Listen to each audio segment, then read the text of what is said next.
when she's going to make us just like that. We are live.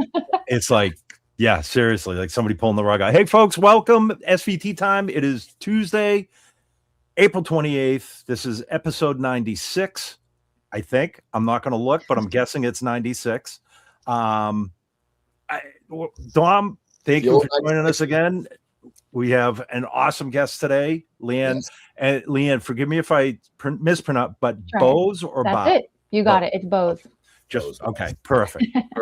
Thank you for joining us today. I know you've been like crazy busy but anyways, it's good to have you on, and thank you for joining us. Yeah, I'm thrilled to be here. Yeah, this is great. Where are you joining us from today? Are you in LA as well? Yes, I'm in Los Angeles. Okay, perfect. I got to get these links up for Erin real quick here. Okay, they're there. So what's been going on?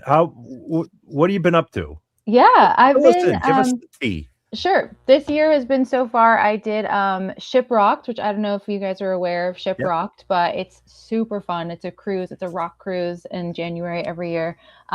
Did it last year, was lucky enough to be asked back. I'm kind of in like the house band, all-star band situation. So it's like covering songs with like these incredible other, musicians from different bands. It's super fun. So did that in January. And honestly, I've just been doing some stuff behind the scenes, like some things that you'll probably see come out in the next few months, like, videos I've filmed, we'll say, for different artists, and my coaching, which we can talk about a little bit too. I've been coaching players that want to like get into the pop world and get into the kind of hired gun side player life. And so that's been great. I mean, that's been really fulfilling and cool. And otherwise just kind of fielding offers as they come in, as we do. Yeah. Man, I might take you up on the coaching thing after this is all said and done, because I need some brushing up on my techniques here, my coaching techniques. I was this close to joining Shiprocked with the calling. There was some band that dropped out last minute and they needed somebody last minute, and we were trying to logistically make it work. But getting from California to, I think they poured it in Miami, and then getting out of it was like, it was not going to happen in the amount of time that we got. And you have to be there on time for sure, because the boat does not wait for you. I was bummed. I've never done a cruise, so I like really wanted to check that out, but it looked incredible. It is so fun, and it's such a family vibe. Like Andy Wood puts the like kind of house band together, and he's an incredible player, but also such a good guy. And if you ever get a chance to do it again, highly recommend. Nice. I was starting to get a little nervous because I'm claustrophobic, and I was like, I've never been on a cruise. I'm sure it's fine, but when at night, like when you're in your cabin, like I'm like, am I gonna be like freaking out? It's crazy. You don't remember you're on a ship. Honestly, it's like being in the biggest hotel you've ever been in. It's like, I get it, but I take seasick meds the whole time. Like if I like am not on the seasick med for like an hour, I feel it. So do you? That's my strategy. Yeah. Really? Okay. The older I've gotten, like I used to not feel that stuff at all. I used to like roller coasters, whatever. But as you start to age, you start to feel those things a little more, and so. I feel like it's just kicking in. You start to realize how unsafe things are. Yeah, your amygdala is there. Yeah, for sure. Is playing on stage with something that's moving weird? Like you totally feel it. Yeah, there are moments where you kind of just stumble. Like you get used to it though. That's the weird thing, is you do get sea legs as they say, where it's like. There was one day I know last year when it was like relatively rough, really not that bad, but like we're all like in the rehearsal, just you're kind of almost like walking the whole time. It's just like pretty wild, but you do get used to it. Yeah, no, I'm sorry. That's my wife has been on like for years now. Hey, let's go on a cruise. It's like no, and I live by the ocean. I can't not be near an ocean. Mm-hmm. We do a gig. We do a gig here. It's a big lake here in New Hampshire called Winnipesaukee, and they have like a casino showboat that goes around. And I do a gig on that, and we're talking lake water, like placid, still lake water. And I'm like, I'm a nervous wreck getting on the boat because I don't do well on boats. Wow. I don't do well on. Yeah, it's How are really you at flying? Fly does not bother me one bit. Wow. Does not bother me one bit. I can get in a race car and drive 300 miles an hour. I can do all that stuff. I get seasick on a canoe, Leanne. Yeah, that's fair. Like we went kayaking one day in a pond, Yeah. And I was getting motion sickness. Just like, I was like, all right, get me to shore. I'm done with this. Okay, I don't recommend Shiprock then. But for Dom, definitely. I think you should do a for gig. sure. Yeah. Will be shiprocked for sure. That was the gig you had called me. I think I was driving back from NAMM, or it was like the week after NAMM. You had said I might need to fly out first thing tomorrow morning. Yeah. Or tonight, actually, Oh. I think it was. It was my birthday weekend too, and Right. I like big camping plans. My cousin was going to come and do it, and he was in Nashville, and his all of his pipes burst in his house because like all the weather they had and the freezing temps and everything. So he was like stuck. He couldn't do it. And then like an hour later, I got the call, like, I think we're going to go do this cruise. I was like, it's meant to be. And then Man. So Leanne, let's go back to the beginning here. Yeah. Where were you born and raised? I was born and raised in New Milford, Connecticut, which is it's Connecticut, like kind of Western Connecticut near the border of New York. Okay. All right. That's my neck of the woods, New England. Yeah, cool. Now, were you brought up in a musical family? Did you tell us a little bit about your background there? Yeah, it's kind of it's my dad was a drummer. My dad was like a musician just like me, where it's just kind of like he just picked up drums at an early age, and so he played just for fun though. I mean, he was just a hobbyist drummer. He was in bands when I was growing up. So I have very early memories of like hanging out with the wives at band practice when my dad was at band practice. You know, like he and the guys would be in the basement practicing, and I'd be like scrapbooking with the wives upstairs. So I have memories of that. And I actually, you know, my dad handed me my first bass. He bought a bass just for himself. He was playing with this old software called Cakewalk. It was like one of the first like MIDI DAWs, I guess. Not for, I don't want to say first, I have no idea, but early. No, it was pretty very much early. one of the first. Yeah, right. I was there too. Yeah. So he was he bought like a couple instruments just to kind of like try. And he was one of those, I'm kind of this way too, where it's just I pick up instruments and I can just figure them out and kind of play them. So he bought a bass for himself, and that was my first bass. He handed that to me, and he was like, can you learn this bass line in The Police, So Lonely, and we'll record it together. Like I'll play the drums and he was just trying to, you know, record multi-channel, trying to figure that out. So yeah, that was the first bass line I learned. And that was like, we jammed together. He had a drum kit set up in the basement. So he was very talented too. And like that, so that was my, you know, instrumentally, I had a lot of access to instruments that way. Yeah. My mom is not musical, but she's very much a music fan. This is like, I grew up in like a musical household in that sense, where she had, I mean, and she introduced me to like Nine Inch Nails and Green Day and like those kind of bands. Yeah. So she had all those CDs. My dad was more on the classic rock side of things. Wow. So like Led Zeppelin, Rush was kind of more my dad's collection. But yeah, I mean, I grew up with a lot of music around for sure. That is so cool. Great music education. For like that is an awesome music. I'm envious. I grew up with great music. I know it's one of those things, as I've like, you know, as a kid, you don't know anything different. And then as I like learned my friends' parents' taste in music, I was like, what are you guys listening to? You know, just like contemporary Celine Dion, whatever was on. Yeah. Oh, that is so cool.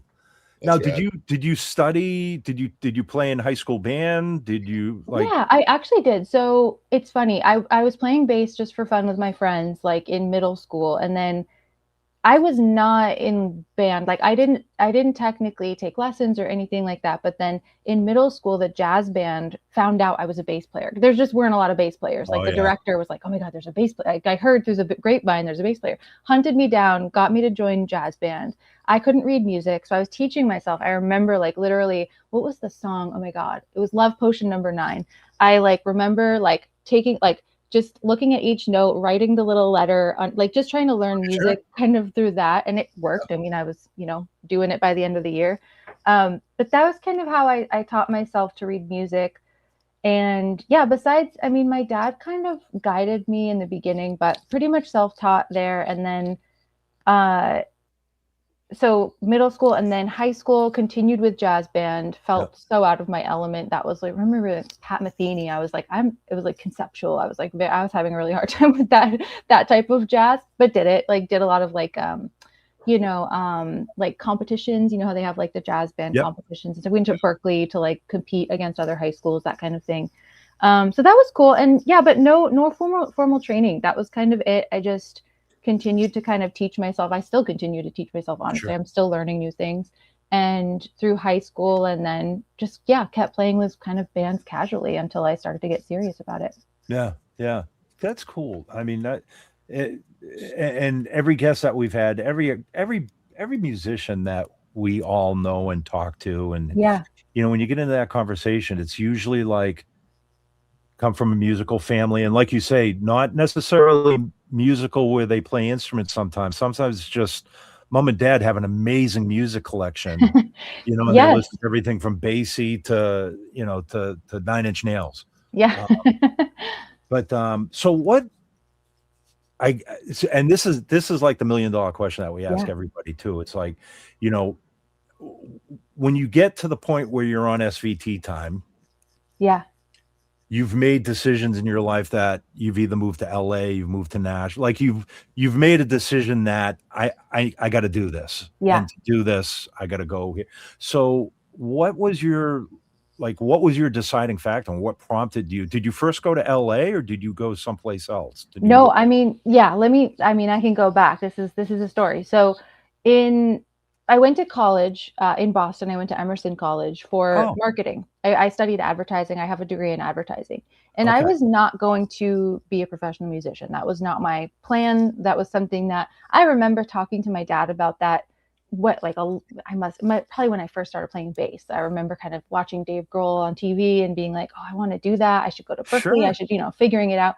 And I remember my dad, kind of just being like, you should get a degree in something else. And, whether or not he was right, that's what I did. And so I went to Emerson College, got a degree in marketing, was working at an ad agency. I was just playing for fun. I had a bunch of bands like through that time that were just for fun.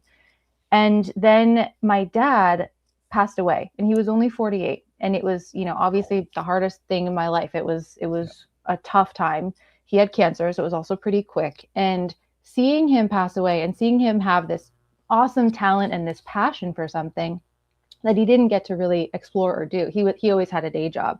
That was it. That was the silver lining of his passing. It was just like, I want to pursue my passion. This is something that is possible, and it's something that I watched someone like have to let it go. That was something I saw. So yeah, that was it. I mean, truly, that it was like, okay, I kind of made the choice. I quit my day job. I happened upon very, cosmically, my friend sent me a post about this band, Hunter Valentine, looking for a bass player. They were on this show on HBO, or sorry, Showtime. I don't want to misquote it, but they were on a show, so they had this popularity, and they were like, we need a bass player. We're about to go to South by Southwest. And like the next week I was in a van with them going to South by Southwest. So it was a really quick turnaround. It was my first time ever getting like paid to play. Like it was truly just like, oh, you're going to pay, not that much at the time, but it was like, oh, this is okay, cool. And so it was all really fast. It was a obviously really hard time, but it was like, again, just this silver lining of like,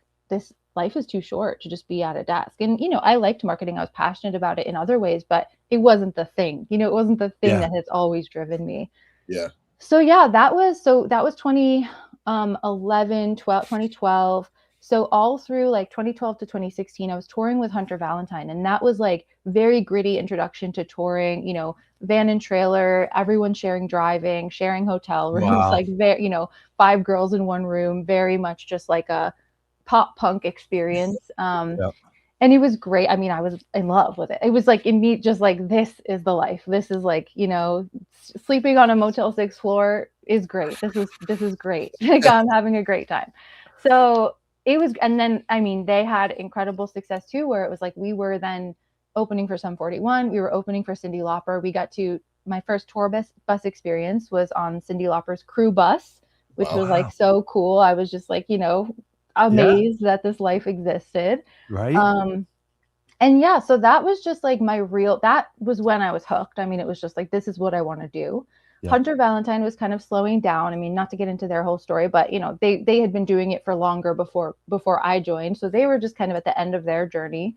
So they did like a farewell tour with me in 2016. And then I was like, okay, now this is time to just take this seriously. I want to play pop gigs. I want to do this, make money, make this my living. So yeah, that's when I really started to kind of hit the books. I did a lot of research about like, what does this look like? How do people do this? Which like we'll get into as part of why I do coaching now, is because I'm like, no one was there to tell me any of this. And it's there. The information is out there of like kind of how to approach this. And there's no one way, but you know, there's things to know. So I just blood, sweat, and tears played with so many different bands. Even forgot this part of the story. I moved to New York after Boston to be with to join Hunter Valentine. So that was kind of my New York part of my story was there. And then moved to LA in 2017. So that was when I was like, okay, the gigs are out there. I was getting messages in New York like, hey, can you be at this audition, you know, in Hollywood? And I was like, I have to fly. You know, I was like, you know, kind of doing that for a little bit. So eventually I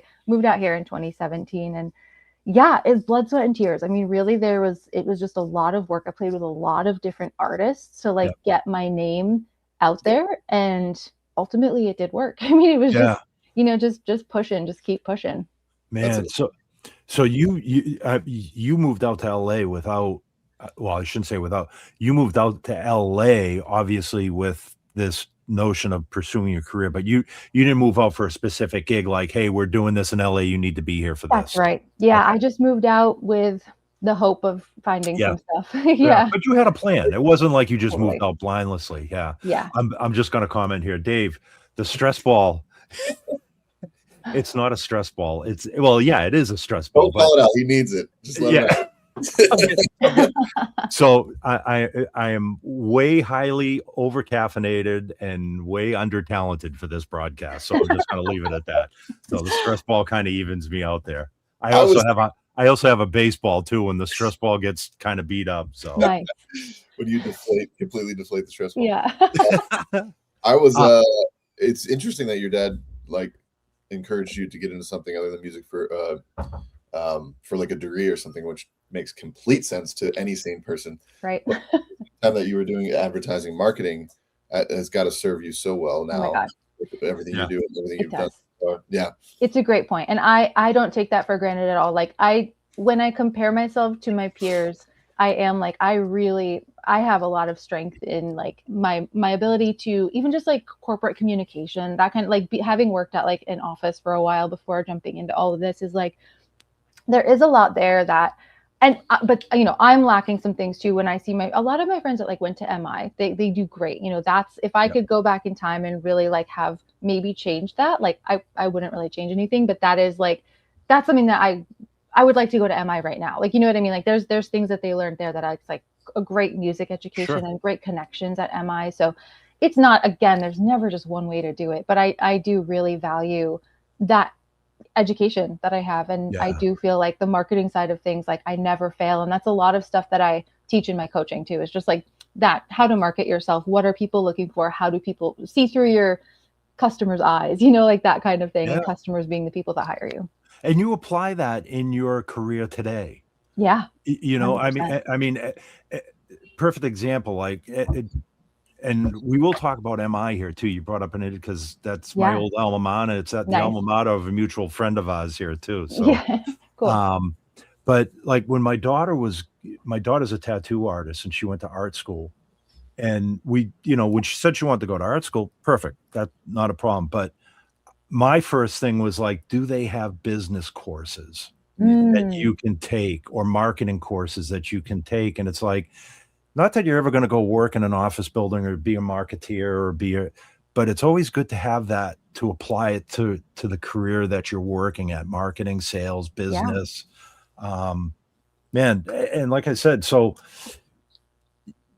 I know I'm kind of jumping around here because there's so much stuff that I want to cover, but you applied a lot of that, or you applied what you learned in marketing to, like I said, to what you're doing now between your coaching. You're also, and looking at your Instagram, and correct me if I'm wrong here, but it's not, you're promoting different brands too. Like I know you're promoting some clothing lines and some other lines as well. So tell us a little bit about that.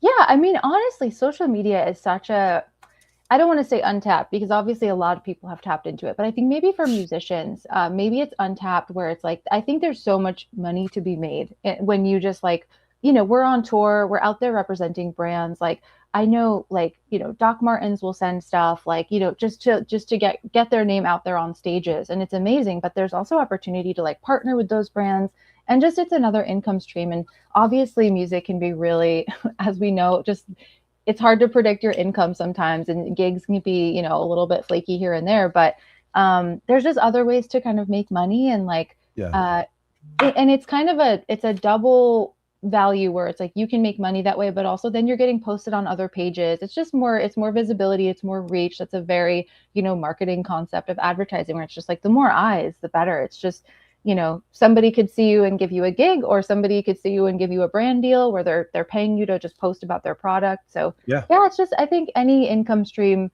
that's an untapped market is like important for musicians to look at, because it's like we many times don't have control over the gigs we get or don't get, and we can be in auditions and not get gigs. We can, you know, the artist chooses to change things up, we lose a gig. Like there's just so many ways that things are unpredictable. So my recommendation for musicians, again, in my coaching, but just in general, is just always like pad out with additional income streams where you can. I mean, it's like you just never know. I found out this morning via Facebook that like certain shows that we had booked or postponed, and I was like, I didn't know about that. And then another show that I didn't know existed, my dad was like, "You coming to town this date?" I was like, I don't know. So this stuff happens all the time. I know an artist that joined up with a massive artist for a pre-Grammy performance, or I'm sorry, a Grammy performance, and he showed up to the rehearsal beforehand, and this was like day of the Grammys. He's on stage with the artist. He's ready to this is like his big moment kind of thing.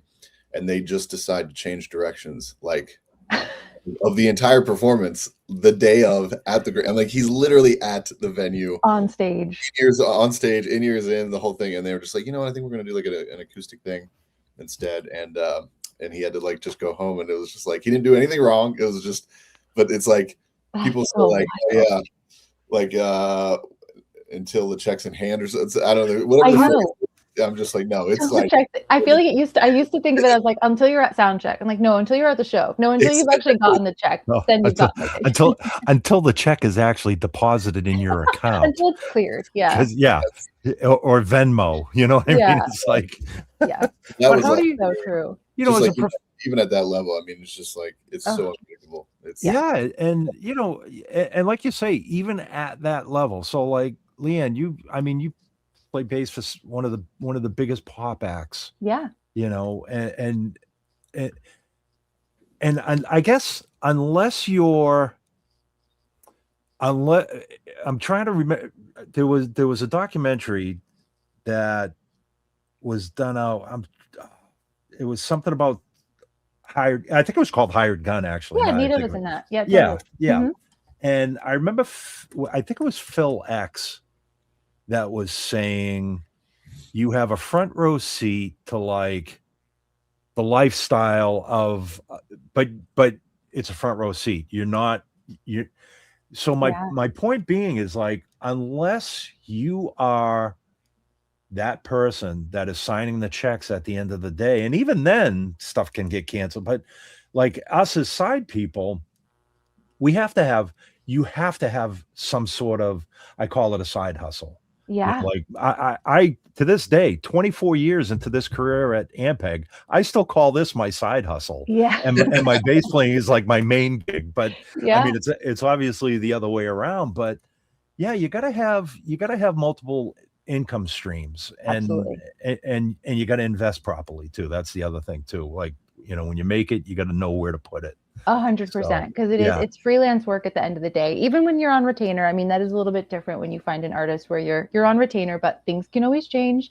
So just, you know, that's something it's hard. That's something I noticed last year. I did, you know, I played with Jenny at Coachella, which was amazing. We did like a short tour, and that's a great example of like 3 months of like solid work. You know, that was like, we were busy for 3 months.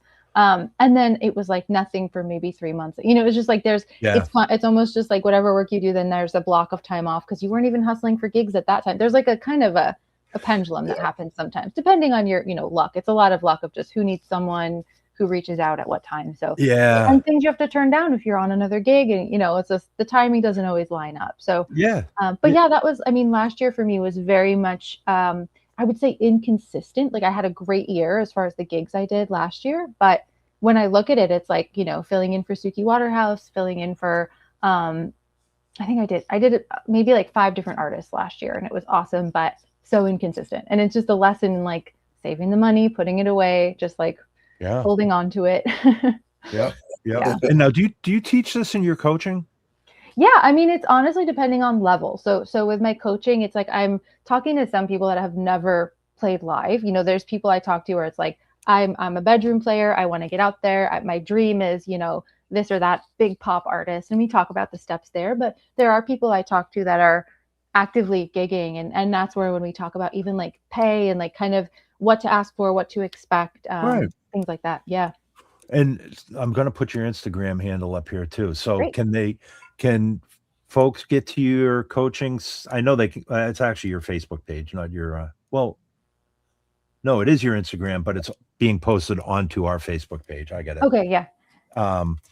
So people can get in touch with you there as well. Yeah, we're going to post all your links here as well. Yeah, DMing, and then I have a section of my website that's specific to the coaching where they can sign up for that too. I mean, it's, you know, it's almost like a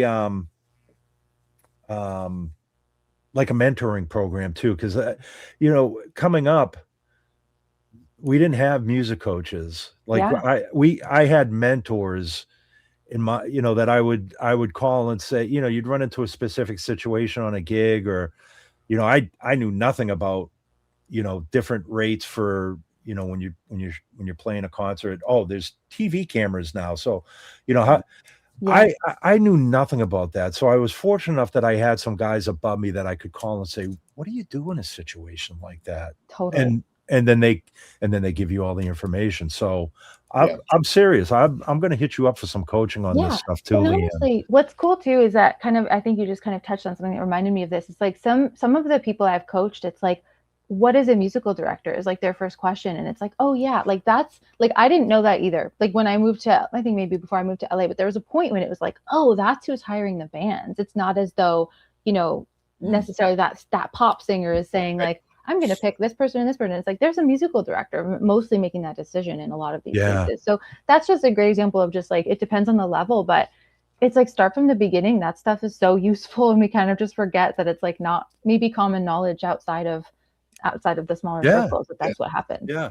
Great. Now, do you remember, well, I have 2 questions. First of all is, cause you were talking about your like custom version of reading music, which literally everybody we've had on here, A, gets like poached by their school for the jazz band once they have a country bass, and B, has some form of like, dear God, don't look at my notes, because if you look at my sheet music or anything, like you're gonna know how much I can't read. Totally. Yeah. But at the same time, when has reading ever come into play in your career at all once you started? Not a single time. No. I have my own little charting method that like it's just kind of what I've done. I think it started because I was singing background vocals and I wanted to make sure I had like the lyrics plus the play, so I could like look at both at the same time. So I do have kind of my own method. Honestly, I'm an over preparer. I'm very type A. I show up to rehearsals with a binder. I like to print things out so I can write things. I'm very like, assuming we have time to like actually take notes and like go through things in rehearsal, I show up with a binder. I have like a 3-hole punch. I've got little tabs. I've got my pen. Like I'm very like, it's to your point. It's like almost like, don't look at my notes. Like people are impressed by the binder sometimes. And I'm like, just don't look inside. Like it's kind of a mess and only I would understand it. But yeah, I still use my little method, but I've not read music since high school jazz band. Yeah. I will say that. There was one where I had a session with oh my gosh, I can't believe I'm gonna blank on his name right now. He's oh my gosh, it'll come back to me, but he's like one of my favorite producers of all time. And I got into a session with him, and he was like, oh, we're gonna print out all the charts for you just so you have them. Whatever. I was like, yeah, okay. And I was tracking like 5 songs that day, and I was like just sweating bullets. Like I haven't read late or early college, and like what is going on? And then fortunately I just like was like, before the charts, let me just like listen to it and just see if I'm into it, or see if I have like some ideas. And luckily stuff was working, and it was like he was cool about it. I was like, oh, thank God. That was terrifying. Yeah. But are there any other times like in early you like first doing the touring thing where you kind of learn the ropes, where there was a moment where you're like, you learned the hard way that this is how things work, not this way? Oh my God. Yeah. I mean, plenty of times. I'm trying to think about You know, I think, God, I could think of a million, but something that comes to mind, and you kind of just reminded me of that with that story. Hunter Valentine went, that band I was in for a while. We had the opportunity to record at Linda Perry's studio here in LA. So we came out and we were just recording one song with her. It was like winding up on a compilation, something like that. And she was so like, her style was so cool and kind of laid back. And I'm my like notes, you know, I'm very like, I got my notes, I've got my, you know, I know how I'm playing it. And Linda kind of was my first experience with someone being like, loosen up, you know, like just like don't look at your notes, just like relax, like play, you know, just that was something where it was like, oh, music is not just about like the notes, you know, like, and it's like, oh, that's, Yeah. we all got into music because we love it and it's fun. Like I was like going back to my roots, like playing along with my mom's like No Doubt album, and that's how I learned, and like that's fun. That's nothing about that is like notes and like structure. But then there was a point when it was like, you know, we learn how to like protect ourselves and like be the best we can be and like, you know, show up prepared. But there's also a balance there. You don't Yeah. want to just be like robot show up. And so that was like one of my first times of like, oh my God, you don't want me to look at my notes. You want me to just like play and have fun and relax. Like that's That's not what this is about. yeah, Come right? on. Yeah. Yeah, No, definitely. I remember it's first tours I did, I was in a band that was opening for 5 Seconds of Summer.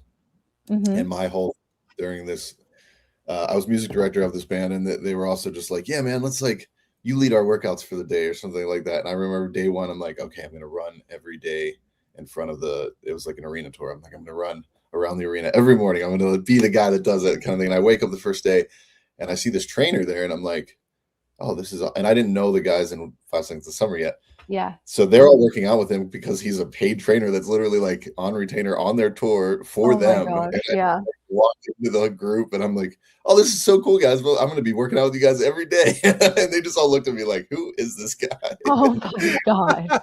no, you're not. Horrifying. Oh, it was awesome.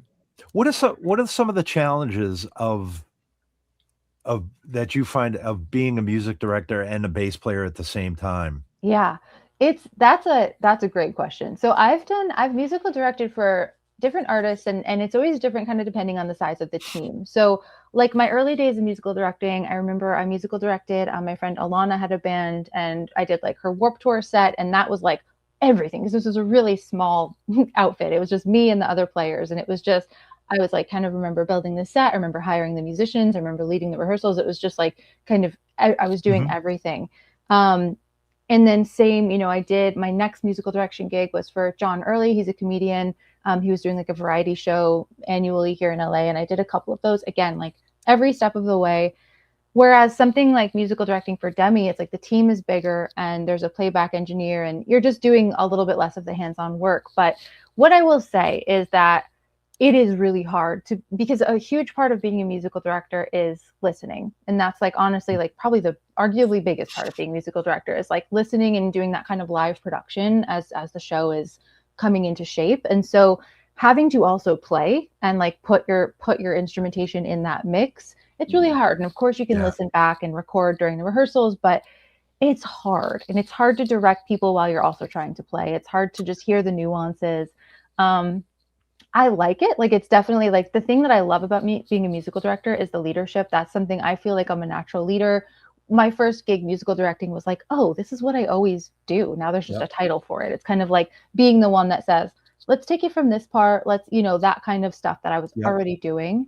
But yeah, it is hard. But at the same time, it's not that, if you ask me, it's not that fun to just musical direct. Like, there is this level of like, I am a musician because I like playing music. And there is for me, and it's not for everyone, but there is something kind of lacking. Like, I musical directed for Royal and the Serpent, and that was awesome. Great experience. But that was pure musical direction. I was not playing in the band. I was directing a band. And it was awesome. I had way more ability. I was like diving so much more into the session and just like building it out, you know, finding like, this should be a little bit quieter. This should be, that was like, I was like dialed in, but at the end of the day, you don't get to play the show. And it's kind of like, that is my favorite part. All of this stuff that I go through with the ups and downs of this career, all of kind of that, it's like, it's all worth it when I'm on stage. That's how I feel. And again, not everyone agrees, but so that's for me, like, where musical direction doesn't really like hit that for me, unless I'm in the band, and again, that becomes a little bit more difficult. Yeah. I mean, and like you say, music director is such a broad term. I mean, from hiring band members to prepping charts for every member, or just Totally.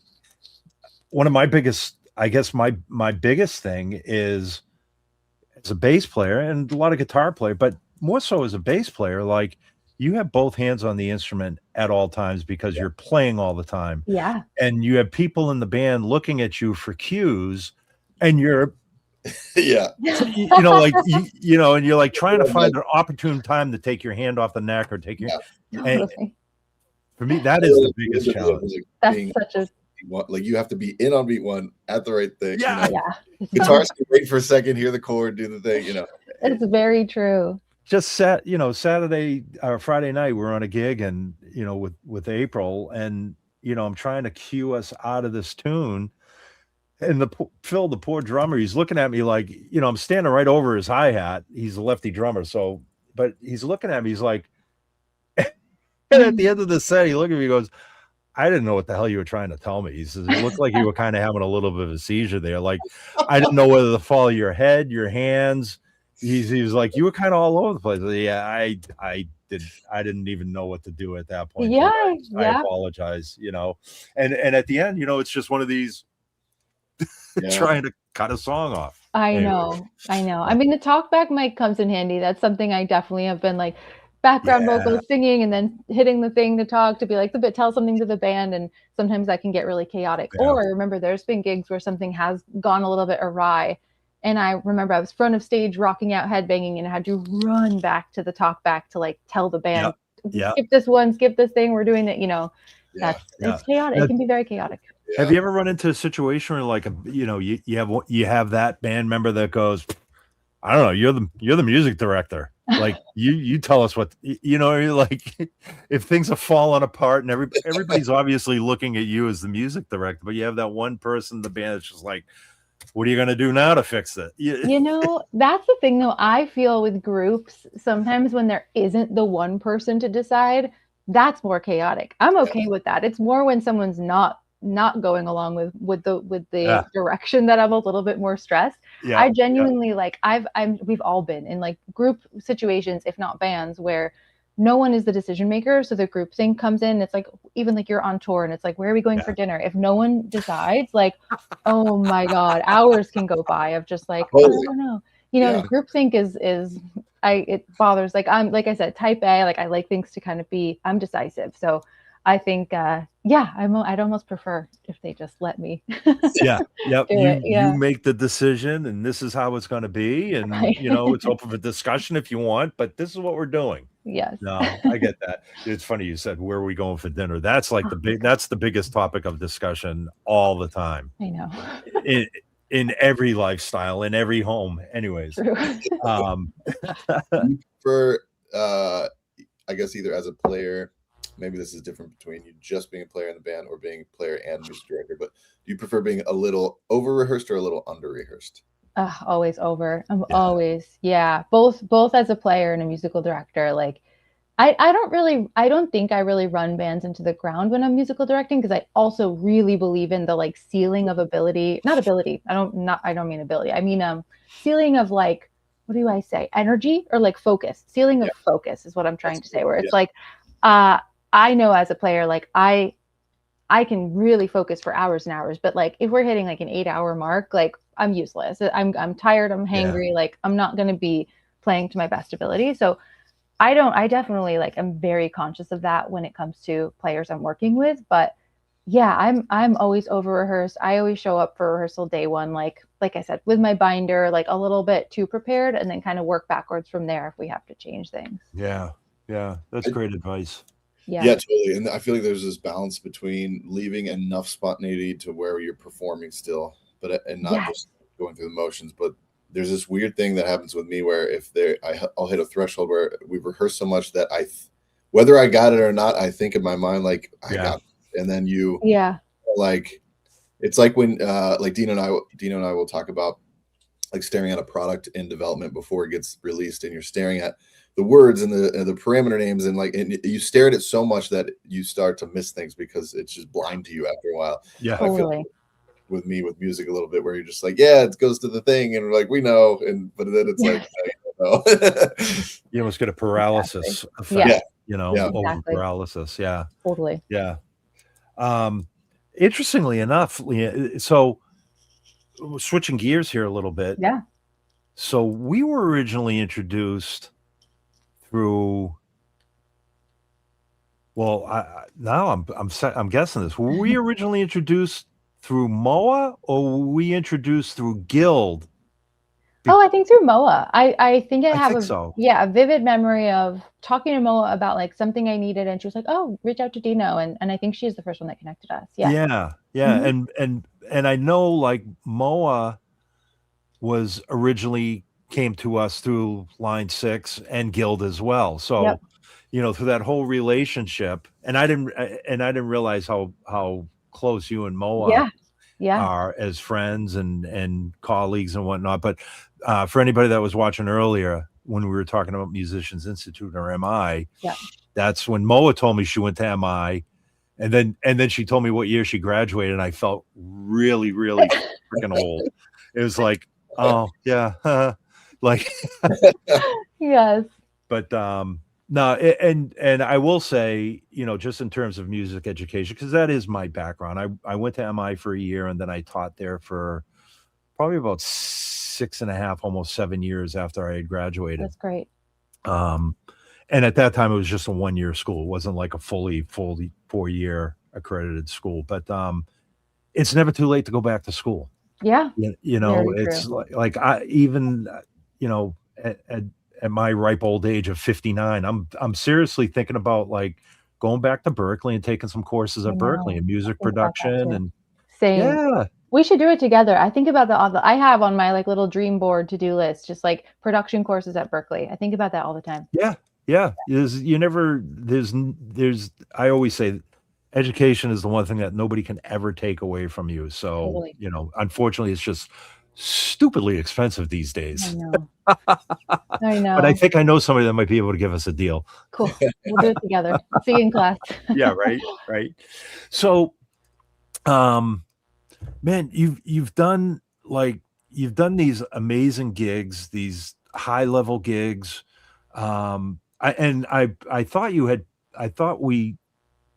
played Coachella this past, was it almost 2 weekends ago or 3 weekends ago? But it was Coachella last year. Yep. So what's it like playing like a huge festival like that? I mean, you're basically in like a music city. Yeah. You know, I personally love Coachella. I think people have you know, differing opinions based on experiences, but I did Coachella with Jenny last year, and then I did it with Hatsune Miku the year before. So I did it the last 2 years. And I mean, Coachella is more so than other festivals, from my experience, really focused on the music. Like, I do feel like the people at Coachella, as much as it's about the outfits and things like that, like it is a music forward festival. I don't know. It's like there's other things to do. There's influencer stuff to do, but it's cool. I love Coachella. Honestly, Lollapalooza I did last year as well for the first time. That was so awesome too. In a different way, the vibe was like different, but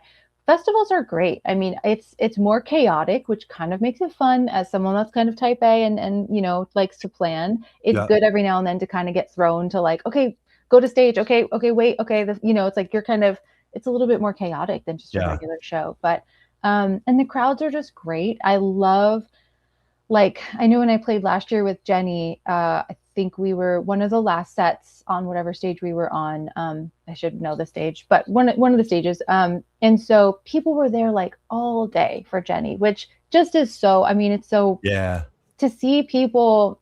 Sometimes you get worried about the state of the music industry and this and that, but then when you see the fans and you're like, oh my gosh, people are just out here to enjoy music and like experience this together. That's the best feeling. I mean, that's amazing to see. So yeah, just that. And then, I mean, even the year before, what was interesting is I was on much earlier in the day with a different artist, and it was like people were there to see another show later, but they got to see our show and they were into it and they were reacting. And it's like, that's what's cool about festivals too, is you're not just playing to the fans of the artist, you're playing to people maybe seeing a different show. Maybe they're just getting a hot dog and they were walking by and now they're watching your set. Like I love that about festivals, but I think Coachella is very fun. I've had good times there.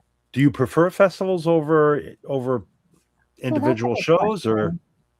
I guess it kind of depends on the show. I mean, my favorite, I will say, when I think of my favorite shows I've played at like the bigger scale, they happen to be festivals. I mean, like Rock in Rio, like, I mean, it's unbeatable. Like that experience was like the moment, you know, to me, that was like one of the moments of just like, oh my gosh, like I did all this work again, going back to the blood, sweat and tears, going back to learning CDs in my, you know, bedroom, like playing Rock in Rio is just like, you're just, it's like, you know, that experience is unbeatable. So and then another fest I did with Demi in Ischgl. It's like the opening of their ski resort at the top of a mountain in Austria. That's like not technically a festival, but it's not a regular show. And so they tend to be more memorable, I guess is the point. Yeah. Do you, I mean, all these gigs, it like how obviously through referrals, I would imagine, but do you are you auditioning for a lot of these gigs still, or is it pretty much listen, Leanne's the cat for this gig? Yeah, honestly, it still just depends. Like I've definitely had just offers to play, and you know, your next day you're flying out to do whatever.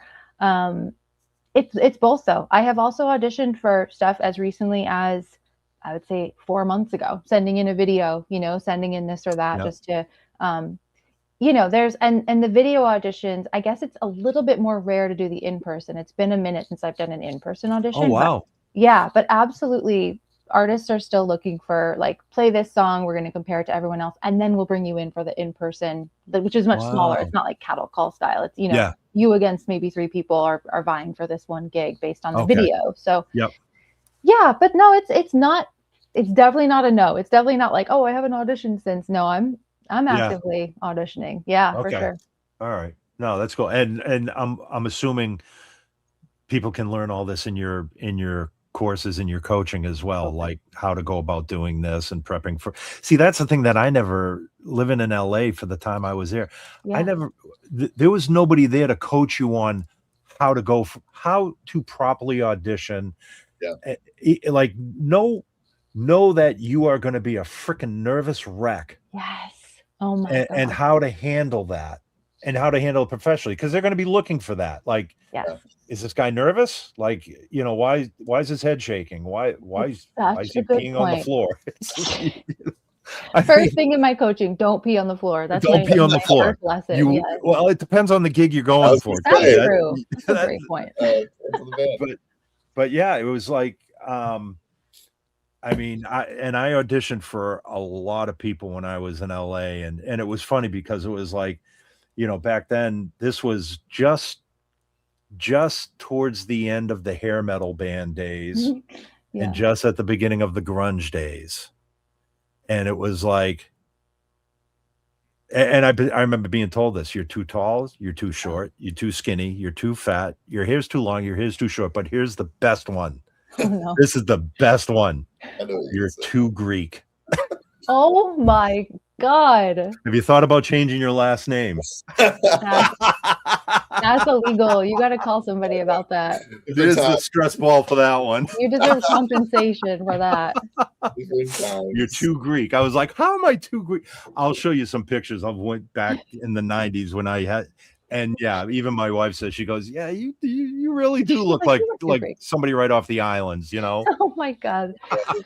It's brutal. That's brutal. Anyways, but yeah, you don't, you know, this is all valuable information that goes way beyond learning where an A flat major chord is. And you know what I mean? Like, this is real world stuff that I think a lot of people should reach out to you and take advantage of. And working through nerves. Nerves is a big one. I definitely like it. Okay. Because you need your hands. That's something I very early in my audition days, like earlier when I was in LA, it was like, I'm about to audition for something really exciting and I need my hands to work because I need them to play the things that I've practiced. And that can become like the hardest part. And that was something I definitely like, breathing exercises, like had to like physically kind of learn how to deal with. Sure. And it's, of course, the more you audition, the better you get at it, the less nervous you get. Like that's 100% it. But there are people I talk to where it is just like, I haven't auditioned yet. What to expect? And it's like, expect to be insanely nervous. Expect your body to betray you. Like that is what will happen. You will be that nervous. So yeah, something totally I talk about. That is great advice. Expect your body to betray. My body's been betraying me for the last 40 years, and I'm not appreciative of it, but I just roll with it, I guess. I don't know if I can help you with that. No, that's no, there's not no, nobody can help me with that. So what's next? I know you're kind of, when we were talking before we went live here, you're not really in a holding pattern, but it's just, you're in between gigs and definitely. Yeah. I mean, I'm keeping things going with the coaching, obviously open for that, but honestly open for gigs. Like I will see, you never know. That's another thing I tell my coaching clients is that it's like, it can feel like, you're in the desert and there's no opportunities, but then next thing you know, you get a call. So just, keeping the calendar open, doing some fill-in stuff coming up, but it's pretty open. You got to be positive. Yeah, totally. That you have to be positive. In those moments in like a city like LA, do you feel like, okay, like I know the few spots I can hit where musicians hang, like I got nothing going on tonight. Yeah. Just being out there. Yeah. And it's like, I mean, taking breaks is totally like, that's something for sure. Like I've taken quite a break from Instagram for a little bit where it's like, if I'm not gigging, like, there's mental health breaks elements to this too, that I like to talk about in coaching as well, where it's just sort of like, you don't have to be on all the time because you will burn out. And that's something that's important to remember too. But yes, as soon as you're like ready to get back on and just start to take on more gigs, yes, getting out there, going to shows is important too. Yeah. Man, it's like we're almost at the top of the hour here. There's so much more to talk about. Oh, Mark, Pacificar. Mark. What's going on, dude? Hi, Mark. So we got Rachel on here too. You got Rachel. Yeah. So we have some of the most amazing viewers and fans that call in from all over the world. Rachel, I think, calls in from Germany. I haven't seen Paul yet. Paul's there. Okay, there he is. Good. All right. I was getting nervous, Paul. I wasn't seeing you here. Paul's from England, and one of these days we're gonna have these guys on SVT time as well, because they're regulars here. So cool. Mark checks in probably almost as frequently. So now do you know Mark? Yeah. We went to a bass player hang, which was really cool, where it was just a bunch of bass players hanging out. I was going to was that Eva's hang? Because I know she hosts something like that too. I think it was Edison's hang. Okay. Edison hosted it. Yeah. Cool. Mark just recently converted a what was it, like he's got like an SVT B15 hybrid thing going on. Oh, so Mark, that's right. All your Hank Hill adventures of Jimmy rigging some stuff up. In the 55 minutes we've been live, I have yet said anything about bass amps. So if they don't fire me after these gigs, it's like, I mean, we all know it's amp, but you have been using Rocket Bass. Yes. Now I don't know if you're using those on the bigger tours, because obviously it's a bigger tour, bigger stages. In a lot of cases now, I mean, everybody's just DIs and in-ears at this point too. So what do you use on some of the bigger stages? Is it literally just an DI and in-ears? I use the HX Stomp. Is usually on when there's no amp, I'm using the HX Stomp. I love my tones on the HX Stomp. But yes, I always request when there is an amp on stage, usually just the SVT Classic. I used to have an SVT 7 Pro head with a cab that I wound up selling when I moved to LA, just because couldn't fly with it. And I only flew out here with one bass. So but yeah, I mean, my very first amp was an Ampeg. I bought a practice amp for like $20 at a yard sale. That was like I think it was like the B100. It was like the this person that was selling it had no idea that it was worth more than $20. And I remember I was in high school and I bought it at this yard sale in Connecticut and used it for everything up until I left for LA, basically just like for a practice amp. But my first like bigger amp for touring was the SVT 7. Pro had with I think it was the 8x10 cab I had. But yeah, I've always used Ampeg, nothing else.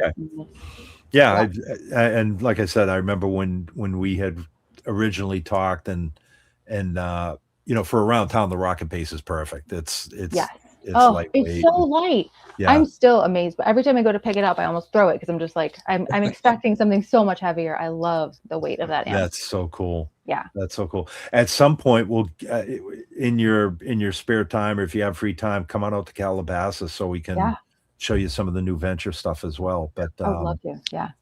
I know like I said, we're kind of coming up to the top of the hour here, and I don't want to keep you too long, but we do have a surprise. It's like a quick 10, well, it's up to 15 questions now, I think. 16 questions that we kind of hit you with. Cool. They're yes or no or A/B type answers. You got to give us the first thing that comes to mind. You can't really mull over it. No wrong answer, but at the same time, it just completely reveals your identity as a bassist. Yeah, great. There's no wrong answers other than embarrassment. Got it. My dignity. All right. So, question number 1: P bass or jazz bass? P bass. See, this is how easy it is. Yeah. That's easy. Question number 2: Passive or active? Passive. Okay. Number 3: Rounds or flats? Rounds. Wow, you like? I know my tone. Number 4: B15 or SVT? SVT. Okay. 5: Cable or wireless? Cable. Wow. Okay. Number 6: Pick or fingers? Oh, there it is. 50/50. There it is. I'm so 50/50. Pick. Okay. My preferred tone. Yeah. All right. Dom, there it is. Number 7. We usually get hung up on rounds or flats. Yeah. You made it all the way up to pick or fingers, which is good. Number 7: IEMs or floor wedges? IEMs. Okay. Yep. There's no wrong answers here. Sorry. Yeah. Number 8: pedals or no pedals? Pedals. Okay. Number 9: window or aisle? Oh, aisle. Okay. Very easiest one. Number 10: high bunk, middle bunk, or low bunk? Low bunk. Okay. It kind of ties in with the aisle thing there. That's as far as we're going to go. Number 11: black with white piping or silver and blue? Talking about the cosmetics of Ampeg. Black with white piping. Okay. Number 12: hot chocolate or coffee? Hot chocolate. Okay. Yeah. All right. There's a little hesitation there, but yeah. Number 13, and this you can mull over, but favorite place to eat on the road. And this could be a specific restaurant or cuisine or... Okay, I have to go with what came into my mind first. I think about this salad from Torchy's Tacos. When there's not a Torchy's in LA, I think it's in Austin. It was started in Austin, but they now have them in like Denver. Okay. So if I'm somewhere with a Torchy's Tacos, I always go to a Torchy's Tacos. Okay. It's a random one, but it's the first one that came to mind. Okay, that's cool. We'll have to look that up. Yeah, it's a chain. It's like almost like a Chipotle or something, but it's specific. It's much smaller. But the tacos. Yeah. Okay. And there's a salad there. It's like a blackened salmon with like pistachios. Oh my God. I can't even talk about the salad. I got to go to Austin. Okay. All right. Your go-to lick for sound checks? Ooh, Schism by Tool. Nice. Wow. Okay. Yes. Yep. Okay. Nobody's actually said that in the past. That's shocking to me. I have the bass tab tattooed right here. Oh yeah, that's awesome. Cheesecake or carrot cake? Cheesecake. They do get kind of silly after. This is great.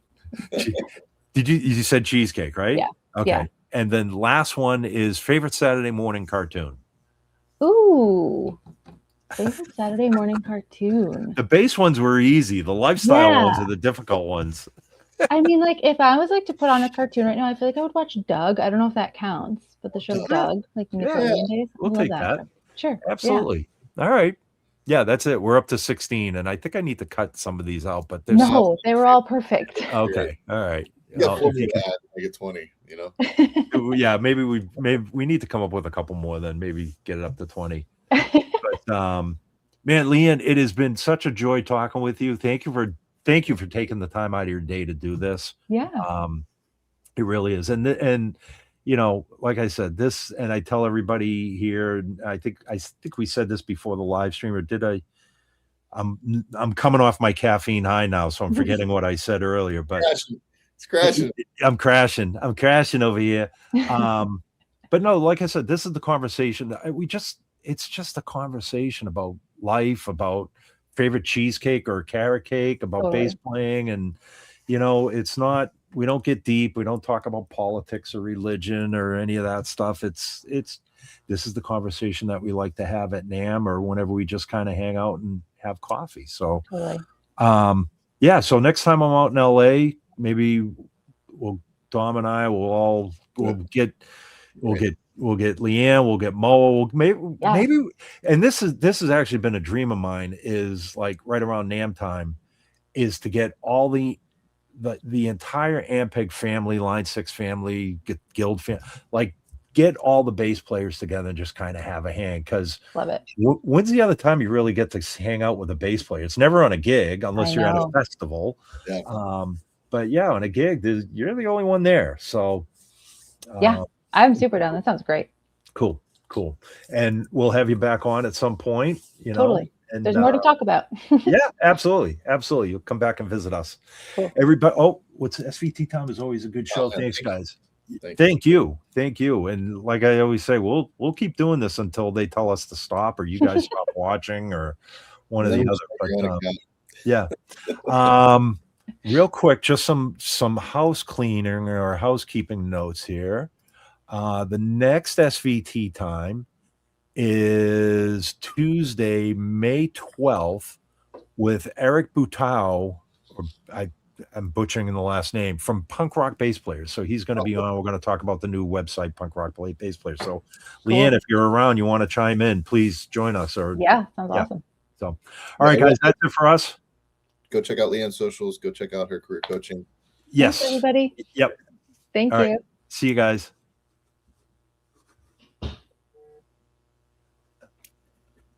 Yeah, I know. It's like, all right, where'd my cursor go?